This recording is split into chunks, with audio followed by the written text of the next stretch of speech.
Bonjour à tous, Sébastien Boudreau pour motocycliste.net.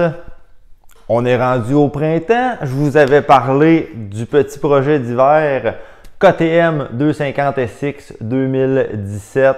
Eh bien, c'est terminé, hein, à ce qu'on peut voir. C'est enfin fini. Je vous explique un peu le projet, en fait, qu'est-ce qu'il y en est, qu'est-ce qu'on a fait sur la machine. J'en avais parlé à l'automne, qu'est-ce qu'on était pour faire un peu.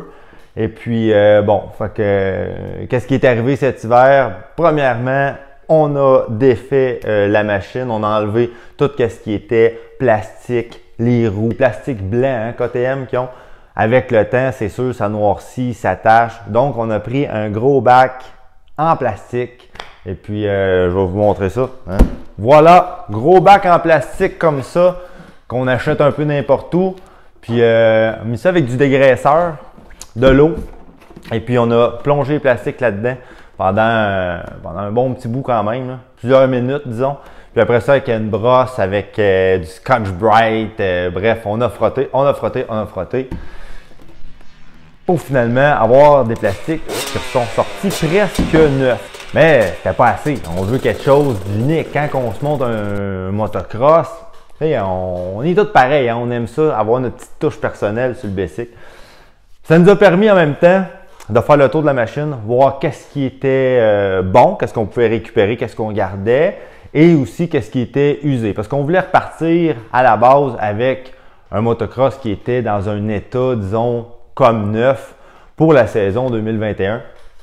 Alors, en la démontant, ça nous a permis de vérifier justement qu'est-ce qui était à changer. On a trouvé des petites choses, un câble à gaz, le wear à gaz ou le câble pour l'essence. En fait, commençait à être magané, il était sur le bord même d'être cassé. Les fibres de métal commençaient à rouiller. Il y en avait quelques-unes qui étaient brisées. D'après moi, c'est le genre de choses que tu négliges pas, que tu te dois de changer, disons, avant que ça casse, parce que ça peut être dangereux. Câble à gaz qui lâche avant un saut, là, ça peut faire mal. Parlant de ça peut faire mal, la roue arrière, quand je l'ai démonté, j'ai vu, et ça c'est important de vérifier à chaque année, chaque début de saison, même souvent pendant la saison, mais bref, c'est là que je m'en étais aperçu. Probablement un gros choc qu'il y a eu sur la roue arrière. Donc, au niveau du rim, où il y avait les broches, à chaque broche, je vous dirais sur peut-être un 10 pouces, là, où chaque broche, le rim était cassé. On voyait vraiment la fissure. J'ai vérifié pour être sûr que c'était pas la peinture du rim qui était craquée. Donc, en sablant très profond, et je me suis rendu compte vraiment que c'était le rim qui était craqué. Probablement un bon coup de travers, probablement, qui a fait que ça a trop forcé et la roue a cassé. Donc, le rim était à changer. Heureusement, j'ai eu la chance d'en trouver un qui était usagé. Donc, j'ai récupéré seulement le rim, puis le reste, tout ce que j'avais dans ma roue, parce que l'autre usagé, le hub était brisé. Fait que finalement, on réussit à récupérer pour sauver des sous. C'est tout le temps le fun. Surtout sur une machine usagée, on ne veut pas que ça nous revienne à presque le prix du neuf. Fait que ça a été une affaire de 100$, je pense, que ça a coûté finalement. Un petit imprévu, ça arrive. Et puis, côté usure, ben, il y avait les freins à l'arrière qui étaient vraiment durs. D'après moi, je pense que ça freinait quasiment sur le métal. Ça freinait pareil, mais c'est bon de le changer. On a changé les pattes de break arrière. Et puis, le reste, bon, ben, c'est un entretien. C'est de l'entretien normal, c'est du changement normal. On a changé par prévention, sprocket, chaîne, que, bon, il commence à être dû, là. Quand on voit les dents qui commencent à être un petit peu courbées, puis c'est le temps de changer. Fait que les sprockets étaient dus. La chaîne, on commençait, mais on ne met pas une vieille chaîne sur des sprockets neufs. Le contraire est aussi vrai. On ne met pas des sprockets neufs sur une vieille chaîne ou une chaîne neuve sur des vieux sprockets. Ça va prématurément user ce qui ne l'était pas. Donc, pas conseillé. On change tout. Anyway, c'est pas très cher. C'est ce qui a été changé sur la moto. Mais comme vous pouvez voir, ça c'est des petits détails que ça paraît oui et non. On s'en fout un peu d'avoir changé sprocket chain. C'est pas ça qui fait d'un bike qui est vraiment qui look. Disons, c'est pas ce qui va faire qu'on va être fier de notre machine. je me suis amusé. Je me suis amusé énormément cet hiver en m'achetant un petit kit de powder coat. Donc, de la peinture en poudre qu'on met au four. Je me suis équipé de ça, c'est pas très cher, c'est une affaire de 300 $ à peu près, avec un petit four de comptoir pour faire les pièces. Donc, je vous montre un peu ce que j'ai fait. J'y étais vraiment dans les détails. On est en confinement l'hiver 2020-2021, on n'a rien à faire, donc c'était mon projet qui m'a pris beaucoup de temps parce que j'y étais vraiment dans les détails. Donc, ce qu'on appelle les nipples après les roues, hein, oui, ça s'appelle comme ça, vous pouvez vérifier, ceux qui me croient pas. Les nipples, on a peinturé ça en orange. J'ai été chercher un orange métallique, orange atomique, si je ne me trompe pas la couleur que ça s'appelle, pour faire ça, pour faire mes hubs de roues également, quelques pièces moteurs, des bottes. La plupart des bottes même, on voit qu'ils commencent à avoir un petit peu de rouille. C'est sûr, on s'entend que c'est sandblasté quasiment à l'année. C'est un motocross, ça va dans le sable. Donc, la peinture s'enlève sur la plupart des pièces, sur les bottes, sur les vis. Puis bon, ben la rouille réussit tout le temps à pogner là-dedans. Fait qu'on a tout peinturé ça. J'avais du noir pour refaire mes bottes. On les a faites aussi au powder coat. Pourquoi powder coat au lieu de la peinture? En fait, la peinture en poudre est plus résistante, beaucoup plus résistant que de la peinture. Puis côté écologique aussi, quand on fait ça, c'est moins pire que des bonbonnes en canne, de la peinture, puis ça fait du fume, ça revole partout. Puis, tandis que quand on évoque la peinture en poudre, on se fait un petit box, on se fait avec une petite boîte de carton, on se fait une petite station, puis c'est super. Je me suis même fait une station de Sound Blast. Je vais vous montrer ça également. Ça sera pas long, je vous reviens. Ça ici, c'est ma station de Sound Blast. Donc, je me suis fait 2 trous pour pouvoir rentrer les mains avec un carton qu'on coupe. Là. Vous pouvez voir comment c'est fait. Là. On s'entend, c'est artisanal. Puis c'était juste pour pas trop faire de poussière tout ça. Ça en fait quand même un peu. Là. La poussière sur le Sound Blast, le sablage au jet de sable, ça revole. Mais bref, ça. Puis avec le bac comme ça. Donc, on passe notre hose à compresseur ici. J'ai la petite machine, vraiment, c'est du basic, là, mais ça fait le travail pareil. Avec du sable, vous demandez du sable. Puis on s'installe avec cette petite station-là. Donc c'est surtout pour les pièces qui étaient rouillées. On met ça là-dedans, on enlève la rouille. Puis un autre petit projet qui m'a occupé, que j'ai eu bien du plaisir à faire. Donc un peu de Sandblast et du powder coat. Comme vous pouvez voir, bon ben les roues ils ont été faits en powder coat, quelques pièces ici. Je vais faire le tour avec vous, les pièces de guidon également. Bref, je me suis amusé avec ça un petit peu. Puis pour des pièces qui étaient plus grosses, je me suis même fabriqué un four parce que malheureusement, j'ai pas de 220 ou j'ai pas de grosse électricité dans mon garage pour pouvoir avoir un four ordinaire pour rentrer des roues, par exemple, qui sont trop grosses. Je me suis fabriqué un four super simple. Pour vrai, c'est niaiseux. C'est une grosse boîte de carton que j'ai tapissée au complet à l'intérieur de papier d'aluminium.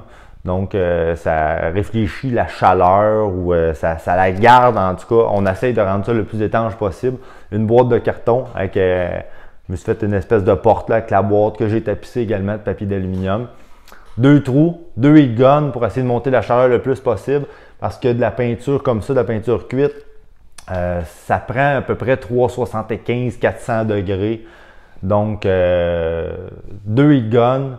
Puis on met ça dans le tapis pendant à peu près 45 minutes. Normalement, je vous dirais avec un four normal, un vrai four, si vous allez faire powder coater des pièces, ils tiennent ça à 375.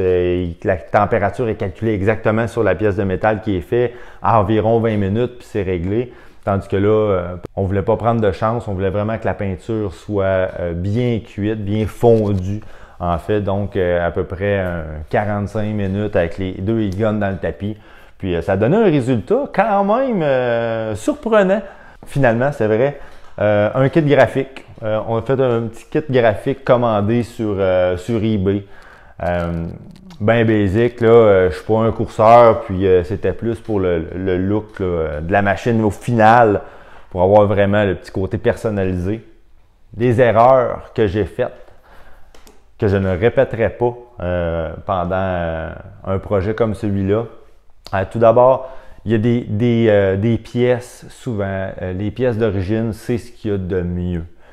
J'ai voulu faire différent avec les grips. Je voulais les mettre toutes noires, donc j'avais commandé d'autres grips, mais KTM, ils ont un système de grip très particulier. En fait, ça, c'est commandé directement de KTM, donc ça vient déjà avec le tube et la grip par-dessus. Même chose de ce côté-là, la grip vient avec un espèce de petit lock qu'on a juste à serrer, donc pas besoin de colle, rien. C'est super bien fait.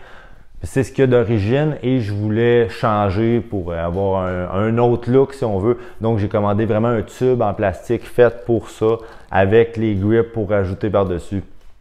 Finalement, un plastique hyper cheap, c'est mince. En mettant la grip, le plastique a pété.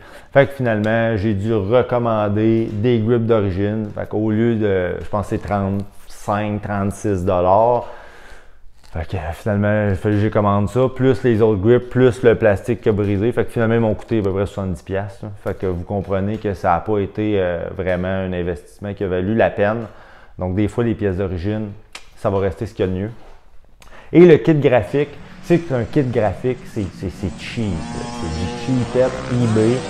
Donc, je vous dirais, ceux qui veulent, à moins que ce soit vraiment pour, comme moi, un petit projet, vous faites pas de course, puis ça va rester dessus un an, puis c'est fait pour aller faire du pit de sable. Oui, c'est correct, là. Mais payer un petit peu plus. Pour vrai, c'est pas beaucoup plus cher pour avoir un bon kit graphique. Je sais que les concessionnaires le font la plupart du temps. Ils sont affiliés avec une compagnie quelconque. Les kits graphiques sont vraiment plus épais, sont de qualité. Ils font pas de bulles. Moi, c'est vraiment, c'est un collant, c'est mince. C'est pas l'idéal. J'avais parlé avec Stéphanie Grégoire de Grégoire Sport. Eux font affaire avec eSticky. Je pense que c'est comme ça que ça s'appelle. Vous allez avoir de la qualité, puis au final, ça va vous coûter peut-être 50$ de plus, que 75$ de plus que le commander sur eBay. Puis ils le font aussi personnalisé, là. Ils vous envoient, c'est vraiment bien fait, là. Ils envoient différents gabarits, vous décidez les couleurs que vous voulez, puis bon, bref. C'est les erreurs que j'ai faites, je vous dirais que c'est ça. Les grips, puis les plastiques. Puis les roues, je suis content du résultat final. C'est beau. Mais c'est du sport. Essayez de remettre ça droit après, quand toutes les broches ont été défaites avec les nipples puis qu'il vous reste juste la roue. On a rushé quelque chose de rare. En fait, mon chum a rushé plus que moi parce que il a plus de patience. Fait que c'est lui qui s'est comme mis sur le projet parce que moi, ça marchait pas. Je suis pas patient pour ce genre de truc. Donc, merci Guillaume, c'est très apprécié. Et puis, donc c'est ça, en gros. Puis enlever les roues, là, enlever le pneu avec la tripe, tout ça. Je l'ai fait moi-même avec des cuillères.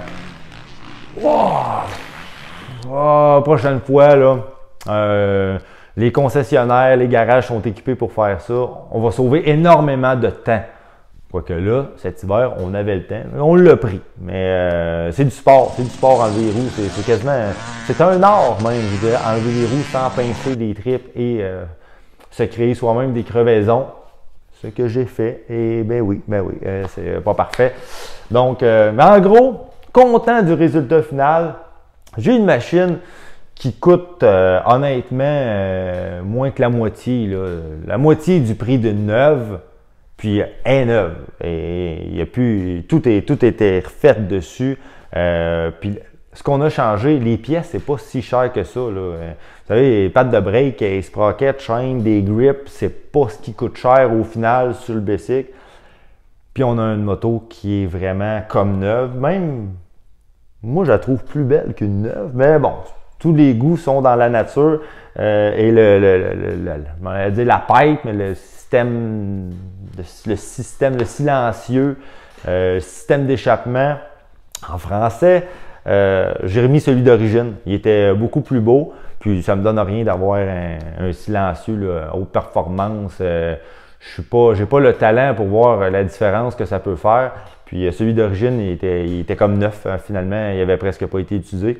Donc, en remettant la pipe d'origine, on a vraiment un look incroyable, à mon avis, à moi. Donc, c'était le projet KTM 250 SX 2017, remise à neuf pour l'été 2021. Les pistes viennent d'ouvrir, je crois, en fin de semaine passée ou il y a 2 semaines. Donc, on est prêt à aller rouler. Bien hâte d'essayer ça. Puis, c'était mon petit projet d'hiver que je voulais vous partager sur motocycliste.net. Alors, on se revoit très bientôt. C'était Sébastien Boudreau. Et je vous trouve un autre projet, inquiétez-vous pas. Puis, de toute façon, l'été commence. Donc, on va avoir des essais. Puis, on va vous partager des petits essais aussi sur la track. Puis, qu'est-ce qu'on peut voir, tout ce qui a rapport à la moto pour cet été. Sur ce, bonne semaine et à bientôt.